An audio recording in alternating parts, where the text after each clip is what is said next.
Announcement आप लोग को एनडीए के तहत एलोकेट किया गया था, तो आप लोगों ने बड़ा कम्बिनेशन बनाया है पूरा, क्या कम्बिनेशन बनाकर आपने कैंडिडेट की घोषणा की है? देखिए आप खुद भी हाजीपुर से लड़ रहे हैं। जी मैं खुद हाजीपुर से लड़ रहा हूँ और कल पांचों प्रत्याशियों के नाम औपचारिक तौर पर घोषित कर दिए गए हैं। जहाँ जमुई से, जो मेरी कर्मभूमि रही है, वहाँ से अरुण भारती जी हैं, मेरे पिता की कर्मभूमि हाजीपुर, वहाँ से मैं खुद चुनाव लड़ रहा हूँ। वैशाली से वीणा देवी जी हैं, समस्तीपुर से शंभवी हैं और राजेश वर्मा खगड़िया से चुनाव लड़ रहे हैं। इसमें कई तरीके के समीकरण का ज़रूर ध्यान दिया गया है, बट जो युवा बिहारी जिसका जिक्र मैं हमेशा करता रहता हूँ, और आप मेरे सारे सोशल मीडिया प्लेटफॉर्म्स पे आप देखेंगे तो मैंने अपने नाम के आगे युवा बिहारी मैंने लगा रखा है। एक बार प्रधानमंत्री जी ने भी मुझे युवा बिहारी बोलकर ही पुकारा भी था। तो ऐसे में जब मैं युवाओं की बात करता हूँ, मैं मानता हूँ कि युवा अपने में एक जाति है, महिला अपने में एक जाति है, गरीबी अपने में एक जाति है। ज़रूरी है एक स्ट्रॉन्ग रिप्रेजेंटेशन इनका होना।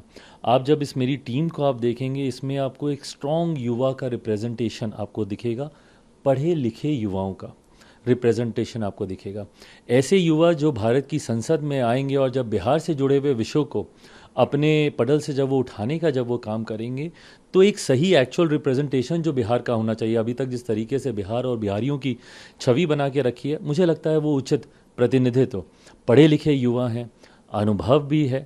मुझे उम्मीद ही नहीं, मुझे पूरा विश्वास है कि बिहार की जब हम 40 की 40 सीटें जीतने की हम लोग बात करते हैं, उसमें मेरी इन 5 सीटों का एक महत्वपूर्ण योगदान होगा। दूसरी तरफ कहा जा रहा है वहाँ एड्रेस करने जा रहे हैं, इसके बारे में क्या आपको नहीं, जानकारी बिल्कुल। है? और मेरे लिए सौभाग्य की और गर्व दोनों की बात है कि जब प्रधानमंत्री मेरे राज्य में चुनावी प्रचार की शुरुआत करने जा रहे हैं, तो वो मेरी ही कर्मभूमि से वो शुरुआत कर रहे हैं, जहाँ से इस बार चुनाव अरुण भारती जी लड़ रहे हैं। 4 तारीख को ये कार्यक्रम तय हुआ है। 4 अप्रैल को प्रधानमंत्री जी जमुई आएंगे और वहाँ से अपने चुनाव प्रचार की शुरुआत करेंगे। आपने आज देखा कि दिल्ली में एक रैली हुई और उस रैली से पहले पश्चिम बंगाल में ममता बनर्जी पब्लिक मीटिंग में नादिया में कह रही हैं कि कांग्रेस लेफ्ट पार्टी के साथ यहाँ चुनाव मिलकर लड़ रही है और उनको वोट देने का मतलब है बीजेपी को वोट देना। ये जो एक विपक्षी दलों का एक गठबंधन बनाने का प्रयास किया गया था, जिसको इंडी अलायंस का इन लोगों ने नाम दिया, हकीकत यह है कि ये एक ऐसे महत्वाकांक्षी दलों का गठबंधन है जो अपनी महत्वाकांक्षाओं को पूरा करने के लिए एक दूसरे का ही पैर खींचने का प्रयास करते हैं। एक राज्य में दोस्ती, दूसरे राज्य में उन्हीं से ही लड़ाई। मुझे नहीं पता ये किस तरीके का समीकरण चल रहा है। उदाहरण के तौर पर आम आदमी पार्टी संभवतः, जो मेरी जानकारी है, दिल्ली में कांग्रेस के साथ अलायंस में ये लोग चुनाव लड़ रहे हैं, पर पंजाब में शायद ये लोग एक दूसरे के सामने चुनाव लड़ने का काम कर रहे हैं। तो ऐसे में जब इतना विरोधाभास है, एक राज्य में साथ, एक राज्य में दूरी, एक राज्य में आप उन्हीं की तारीफ करेंगे, दूसरे में उन्हीं के खिलाफ आप बोलेंगे, तो ये अलायंस कैसा है? इसमें जब एकजुटता नहीं है, जब इसमें कोई विचारधारा नहीं है, कोई सिद्धांत नहीं है, सिर्फ महत्वाकांक्षाओं को पूरा करने के लिए अगर ये अलायंस है, मैं नहीं मानता इस अलायंस का कोई भविष्य होगा। और इसीलिए हम लोग का विश्वास इस बार जो 400 का लक्ष्य प्रधानमंत्री जी ने दिया, मैं मानता हूँ हम लोग सरलता से उस लक्ष्य को हम लोग प्राप्त कर लेंगे। प्रधानमंत्री मोदी की गारंटी पे जहाँ एक तरफ लोगों का विश्वास है, तो वहीं विपक्ष का ये विरोधाभास उनका नुकसान करेगा। दूसरी तरफ आज उस रामलीवाल मैदान में आती हैं, कहती हैं कि जेल से अरविंद केजरीवाल का मैसेज है, प्रधानमंत्री ने हमारे हस्बैंड को जेल में डाल दिया है, क्या आप सही मानते हैं? क्या वो सच्चे देशभक्त भी हैं? यह भी कह रहे हैं करप्शन के मामले में जेल में है अरविंद केजरीवाल। देखिए, उन्होंने अपना पक्ष रखने का प्रयास किया। मैं हमेशा मानता हूँ वो स्पेस हर राजनीतिक दल, हर नेता के पास होता है कि अपनी बातों को जनता के बीच में रखें। अंतोगत्वा जनता स्वीकारती है, नहीं स्वीकारती है, ये जनता को तय करना। ये वही केजरीवाल जी और उनकी पार्टी है जो उसी रामलीला के मैदान में अन्ना हजारे जी के साथ खड़े होकर करप्शन के खिलाफ नारा बुलंद कर रहे थे। और भाई, ताज्जुब की बात है और हास्यास्पद है, जिन लोगों के खिलाफ ये सूची लेकर चल रहे थे ना, वही सब लोग आज मंच पर बैठे हुए थे उनके साथ। ये वही लोग हैं जिनके खिलाफ वो एक पन्ना लेकर वो अनशन कर रहे होते थे और उसमें तमाम नेताओं के नाम होते थे। उनमें से 80% लोग आज उसी मंच पर इनका साथ देने के लिए खड़े हैं। ये राजनीतिक विडंबनाओं में से एक है, बट बहरहाल जैसा मैंने कहा कि आप अपना पक्ष रखिए, जनता निर्णय लेगी। दूसरी तरफ आरजेडी मानते हैं कि बाकी बीजेपी का सील है इन एजेंसी। भाई, ये हर विपक्ष इन बातों को मुद्दा बनाता है। सबसे पहली बार ये इन्हीं के ज़माने में आया था।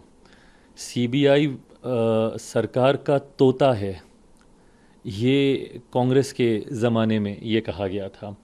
बहरहाल ये आरोप लगाए जाते हैं। मैं मानता हूँ अगर आप इन संवैधानिक संस्थाओं पर ही विश्वास नहीं करेंगे, आप देश की कानून व्यवस्था पर ही अगर आप विश्वास नहीं करेंगे, लॉ एंड ऑर्डर पर, अगर जुडिशरी पर अगर आपका विश्वास नहीं होगा, तो आप देश को अराजकता की ओर लेकर जाएंगे। ऐसे में इन संस्थाओं का निर्माण गठन ही इसलिए किया गया है कि वो देश को न्याय दिला सकें। अगर कोई गलत नहीं होगा तो उसको डरने की ज़रूरत नहीं है। कार्रवाई आप पे तभी होगी जब आपने कुछ गलत किया होगा। और आखिरी सवाल, प्रधानमंत्री ने कर सकते किस तरह से उन्होंने कच्छ थीवू आइलैंड जो था वो श्रीलंका को उन्होंने 1974 में दे दिया।